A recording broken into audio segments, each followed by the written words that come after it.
அனைவருக்கும் வணக்கம். இன்றைக்கி நாம் முட்டை குழம்பு செய்வது எப்படி அப்படிங்கிறத பார்க்கலாம்.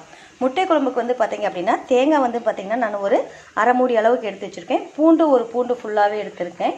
வெங்காயம் கொஞ்சம் உரித்து எடுத்து வச்சுருக்கேன். இது வந்து பார்த்திங்கன்னா வெந்தயம், ஜீரகம், கொஞ்சம் அரிசி போட்டு வறுத்தது. இது வந்து பார்த்திங்கன்னா ஒரு 1.5 ஸ்பூன் அளவுக்கு நான் எடுத்து வச்சுருக்கேன். தக்காளி 2.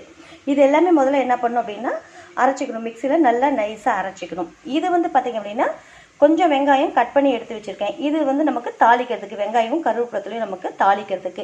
புளி வந்து கொஞ்சம் ஊற வச்சுருக்கேன். புளி வந்து பார்த்திங்க அப்படின்னா ரொம்ப அதிகமாக தேவையில்லை, ஓரளவுக்கு நம்ம போட்டோம்னா போதும். அது வந்து முட்டை வந்து வேக வச்சு எடுத்து வச்சுக்கோங்க. சரி வாங்க இப்போ நாம் எப்படி குழம்பு செய்யணும் அப்படிங்கிறது பாருங்கள். இப்போ நமக்கு கடாயில் தேவையான அளவு நான் எண்ணெய் விட்டுருக்கேன். எண்ணெய் நல்லா சூடாயிருச்சு. கொஞ்சமாக கடுகு உளுத்தம்பருப்பு போட்டு நம்ம தாளிச்சிடுறோம். இதோட நம்ம எடுத்து வச்ச வெங்காயம், கருவேப்பிலை இதையும் போட்டு நம்ம இதில் தாளிச்சிடுறோம். இப்போ வெங்காயம் நமக்கு நல்லா சிவப்பாகவே வதங்கி வந்துருச்சு. இப்போ நம்ம அரைச்சி வச்சுருக்க இந்த மசாலா நல்லா நம்ம வந்து பார்த்தீங்க அப்படின்னா நைஸாக அரைச்சிருக்கணும். இதையும் நம்ம இதுலேயே நல்லா மிக்ஸ் பண்ணி விட்டுடலாம். இது மிக்ஸ் பண்ண உடனே தண்ணியை ஆட் பண்ண வேண்டாம். கொஞ்சம் நேரம் 2 நிமிஷம் நம்ம என்ன பண்ணுறோம் அப்படின்னா எண்ணெயிலே கொஞ்சம் நம்ம இதை வதக்க விடலாம். 2 நிமிஷம் நம்ம வதக்கின உடனே இப்போ அந்த இதில் இருக்கக்கூடிய பச்சை வாடெல்லாம் நமக்கு போயிடும். இப்போ நம்ம எடுத்து வச்ச புளி வந்து பார்த்திங்கன்னா கரைச்சி நல்லா எடுத்துக்கோங்க. சக்கையெல்லாம் எடுத்துகிட்டு அந்த தண்ணியை நம்ம இதில் ஆட் பண்ணி விட்டுறோம். நல்லா மிக்ஸ் பண்ணி விட்டுருங்க.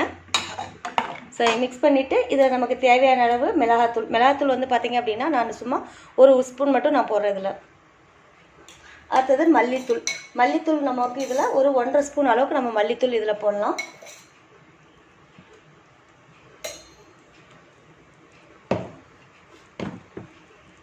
மல்லித்தூள், அடுத்து நமக்கு மஞ்சத்தூள், இதெல்லாமே நல்லா நம்ம மிக்ஸ் பண்ணி விட்டுடலாம். நல்லா மிக்ஸ் பண்ண உடனே தேவையான அளவு நம்ம உப்பு இதில் நம்ம ஆட் பண்ணிக்கிறோம். இதையும் நல்லா மிக்ஸ் பண்ணி விட்டுருங்க. இப்போ ஓரளவுக்கு நமக்கு நல்லாவே பார்த்திங்க அப்படின்னா தண்ணி போடாமல் எல்லா மசாலாவும் நம்ம இதில் ஆட் பண்ணி விட்டோம். இப்போ தேவையான அளவு நம்ம என்ன பண்ணுறோம் அப்படின்னா வாட்டர் இதில் ஆட் பண்ணிடுறோம். இதையும் நல்லா கலந்து விட்டுருங்க. இப்போ வந்து பார்த்திங்க அப்படியே குழம்பு அப்படியே நமக்கு நல்லா தண்ணியாட்ட இருக்குது. இதில் இப்போ நம்ம எடுத்து வச்சுருக்க முட்டையை வந்து பார்த்திங்க அப்படின்னா நான் வேக வச்சு ஒவ்வொரு கீத்து வந்து பார்த்திங்க அப்படின்னா லைட்டாக வந்து கத்தியில் வந்து ஒவ்வொரு கீரல் போட்டு வச்சுருக்கேன். லைட்டாக ஒரு கீரல் மாதிரி போட்டுக்கோங்க. பார்த்திங்கன்னா தெரியும், லைட்டாக ஒரு கீரல் பாருங்கள். இது மாதிரி லைட்டாக ஒரு கீரல் எல்லா முட்டையிலும் போட்டு வச்சுக்கோங்க. கத்தியில் லைட்டாக ஒரு கீரல் போட்டிங்கன்னா கீரல் ஆகிடும். இந்த முட்டை எல்லாமே இப்போ இந்த குழம்புல நம்ம ஆட் பண்ணிடலாம். ஸோ இந்த மசாலா, இந்த கீரல் போடுறதுனால இந்த மசாலாலாம் வந்து என்ன ஆகும்னா நமக்கு வேகும்போது அந்த முட்டைக்குள்ளார நமக்கு நல்லா போய் அதில் மசாலாலாம் போய் விழும். அப்போ வந்து பார்த்திங்க அப்படின்னா அந்த முட்டை சாப்பிட்றதுக்கு அவ்வளோ டேஸ்ட்டாக இருக்கும். இப்போ தண்ணியாட்ட இருக்க குழம்பு நல்லா கெட்டியாகிற வரைக்கும் கிட்டத்தட்ட ஒரு 20 நிமிஷம் வரைக்கும் நல்லா வேக விடலாம். ஸோ அதுக்கப்புறம் நம்ம பார்க்கலாம். குழம்பு பாருங்கள், இப்போ நல்லா நமக்கு கொதிச்சு வந்துருச்சு. இப்போ அந்த முட்டையில் பார்த்திங்க அப்படின்னா உங்களுக்கு அந்த நம்ம ஒவ்வொரு கீரல் போட்டது பார்த்திங்கன்னா நல்லா விரிசலாகவே இருக்குது. இதுக்குள்ளார எல்லாமே நமக்கு நல்லா குழம்பு மசாலா எல்லாமே ஆட் ஆகிருக்கும். ஸோ குழம்பு நமக்கு இப்போ ரெடி ஆயிடுச்சு. ரொம்ப டேஸ்ட்டாகவும் இருக்கும். சாப்பிட்டு பாருங்கள். இந்தளவுக்கு நமக்கு திக்காக இருக்கணும் குழம்பு வந்து பார்த்திங்கன்னா நம்ம தண்ணியாட்ட கலந்து விட்டோம். இது வந்து இப்போ பார்த்திங்க அப்படின்னா நமக்கு பாருங்கள் நல்லா திக்காக நல்லா இருக்குது பாருங்கள் குழம்பு.